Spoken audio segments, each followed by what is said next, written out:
A few young boys are playing soccer. One of them kicks the ball right into a cornfield. Two of them rush over to look for it, but even after searching until dark, they still can't find the ball. Staring into the pitch-black cornfield, the two kids start to feel scared. Just as they're about to head home, a terrifying bald little girl suddenly appears in front of them, holding their soccer ball in her arms. The eerie sight freezes them in their tracks, but the very next second, the girl turns around and walks away. Desperate to get the ball back, Alan chases after her. Jesse, too scared to be left alone, reluctantly follows, but as you'd expect, they quickly lose sight of her, and they discover their soccer ball has already been stomped flat. Then they hear a noise nearby. They turn around and see that same little girl smashing Alan's head. Jesse starts trembling with fear. The little girl suddenly turns and stares at him with a creepy look. Jesse bolts and runs for his life. When he gets home, the first thing he does is tell his father what happened. His father immediately gathers the villagers to go rescue Alan, but when they arrive at the spot Jesse described, there's no sign of Alan. All they find is a huge pool of blood on the ground. Just as everyone stands there in shock, they hear some commotion coming from the riverbank. The villagers rush toward the sound.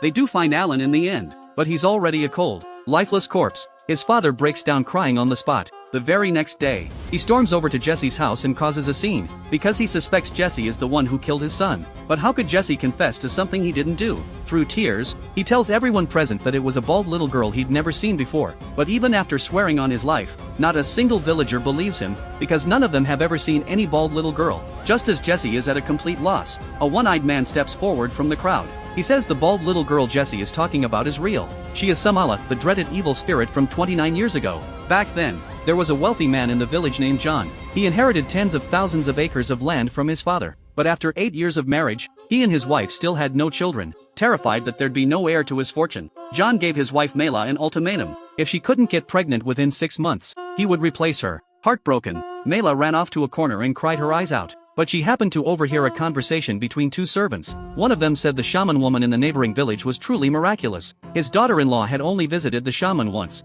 and her 10 years of infertility was suddenly cured. Mela thought to herself, there's always a way out. So the very next day, she took her personal servant and went to find the shaman. After asking around, they were brought to a boatman, because only he knew where the shaman lived. He looked fierce and intimidating, but he rowed the boat with remarkable speed and steadiness, as if the shaman paid him a generous commission. Sure enough, the two women soon met the shaman, but she would only let Mela enter the room alone, because she had secrets that required privacy. It turned out this shaman was different from other healers. She practiced black magic. Anyone who wanted her help had to first accept a blood ritual, forming a pact with her master. And her master was what mortals would call a demon. Mela felt a chill of fear, but the shaman added that if she agreed to the ritual, she could conceive two girls at once. One would be a beautiful and kind normal human. The other would be an ugly and evil child of the demon. After the children were born, Mela and her husband would have to